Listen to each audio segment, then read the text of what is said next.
Tamim Iqbal Indian agent है, इसे एक जुमले ने बांग्लादेश में बड़ी तकसीम कर दी है। पहले हमने देखा कि बीसीसीआई और बीसीबी आमने सामने थे, लेकिन इस टाइम बीसीबी अपने क्रिकेटर्स के आमने सामने आ चुका है और एक बड़ी ही कशीदा सूरत हाल है। ये सब क्यों कैसे शुरू हुआ? पहले आपने देखा कि वर्ल्ड कप को लेके काफी ज्यादा बहस जारी थी और इसी दौरान तमीम इकबाल ने एक इंटरव्यू दिया क्रिक बस को। इंटरव्यू में उन्होंने क्या कहा ये आपके सामने है। तमीम इकबाल ने बोला, we consider the Bangladesh cricket board an independent body. Of course, the government plays a very big role and discussion with the government are necessary.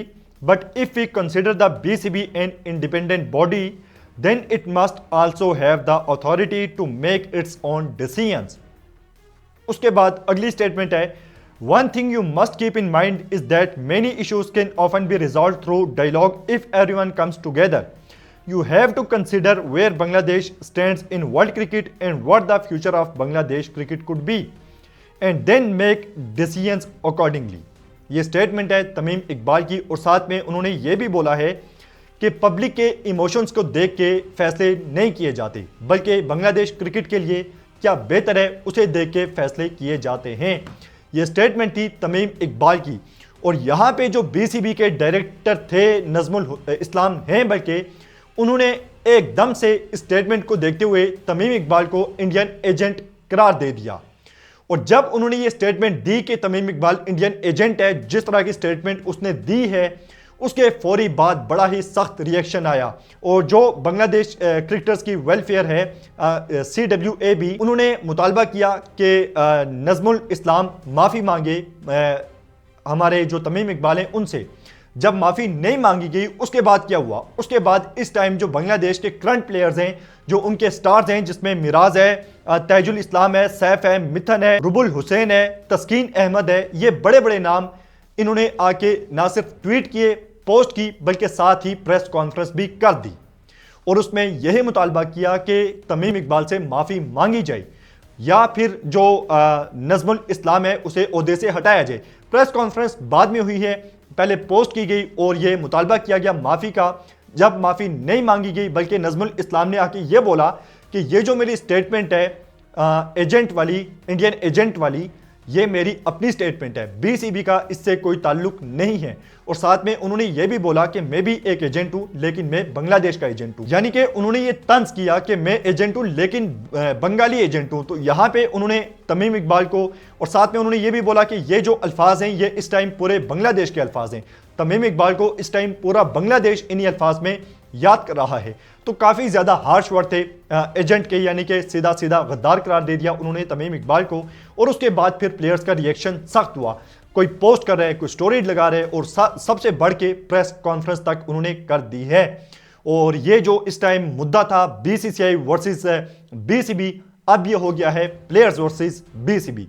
तो यहाँ पे बांग्लादेश के प्लेयर्स और बीसीबी इस टाइम आमने सामने हैं और प्लेयर्स का एक ही मुतालबा है कि माफ़ी मांगी जाए और साथ में इस्तीफा लिया जाए, रिजाइन करे नजमुल इस्लाम अपने ओहदे से। ये डायरेक्टर हैं बीसीबी के। अब ये जो कुछ हो रहा है इस टाइम बांग्लादेश में बहुत ज़्यादा अफसोसनाक है, नहीं होना चाहिए था। सबसे पहले तमीम इकबाल को स्टेटमेंट नहीं देनी चाहिए थी और ख़ास करके इंडियन मीडिया पे जाके इंटरव्यू ही नहीं देना चाहिए था। जब हालात इतने ज़्यादा कशीदा हैं बांग्लादेश और इंडिया के दरमियान, तो उनको स्टेटमेंट नहीं देनी चाहिए थी। और स्टेटमेंट भी आप देख लें कि उनका कहना है कि गवर्नमेंट का डिसीजन नहीं मानना चाहिए, मतलब गवर्नमेंट डिसीजन बीसीबी पे लागू ना करे और बीसीबी अपना डिसीजन खुद ले। अगर बांग्लादेश की टीम इंडिया में जाती है, वहां पे उनके प्लेयर्स के साथ कुछ भी बुरा होता है, बुरा सलूक ही होता है और बदतमीजी की जाती है, तो उस पे जो पब्लिक है वो किससे जवाब मांगेगी? बीसीबी से नहीं मांगेगी, जवाब मांगा जाएगा बांग्लादेश की गवर्नमेंट से, क्योंकि मामला ही इस तरह का है। और दूसरी चीज आपने बोला कि पब्लिक सेंटिमेंट को देख के फैसला नहीं होता। यहाँ पे बांग्लादेश में सबकी एक ही आवाज है कि हमारी टीम नहीं जानी चाहिए। और मुस्तफिजुर रहमान के साथ जो कुछ हुआ, क्या आपको लगता है कि इसके बाद कोई बात मतलब रह जाती है?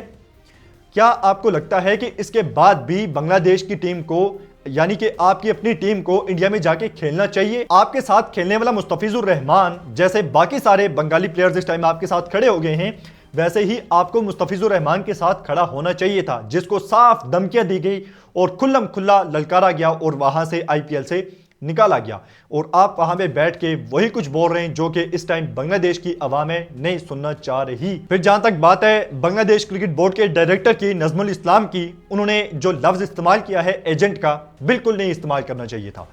तमीम इकबाल ने एक लंबे अरसे तक बांग्लादेश क्रिकेट को सर्व किया है और तमीम इकबाल ने बांग्लादेश क्रिकेट को एक पहचान दी है। इस तरह के अल्फाज तमीम इकबाल के लिए इस्तेमाल नहीं करने चाहिए थे। और जो बात आप कह रहे हैं कि ये आपके पर्सनल अल्फाज हैं, ये आपके पर्सनल नहीं हैं। जब आप इतने बड़े ओहदे पे बैठे हुए हैं, बीसीबी के आप डायरेक्टर हैं, तो वो अल्फाज आपके नहीं होते। तो इस टाइम जो कुछ आपने कहा उसका खमियाजा अब आप भुगतेंगे, जाहिर सी बात है, और इसका नुकसान सिर्फ बांग्लादेश क्रिकेट को होगा जो इस टाइम बहुत ही ज़्यादा मुश्किल टाइम से गुजर रही है। और हर एक चीज़ जो कुछ इस टाइम हो रहा है उसका इंपैक्ट लॉन्ग टर्म में बांग्लादेश क्रिकेट पे पड़ेगा। आपको इस वक्त इत्तेहाद की ज़रूरत थी, लेकिन आपने सारा इत्तेहाद बिगाड़ दिया। और अब जो आईसीसी का फैसला आना है यकीनी तौर पे उस पे भी हम असरअंदाज होता हुआ देखेंगे, ये सारे जो हालात हुए हैं, क्योंकि आईसीसी का पलड़ा वैसे भी भारत की तरफ झुका होता है। और जब आपकी अपनी सफ़े ही एक ना हो तो उसके बाद फैसला आपके हक में नहीं आता।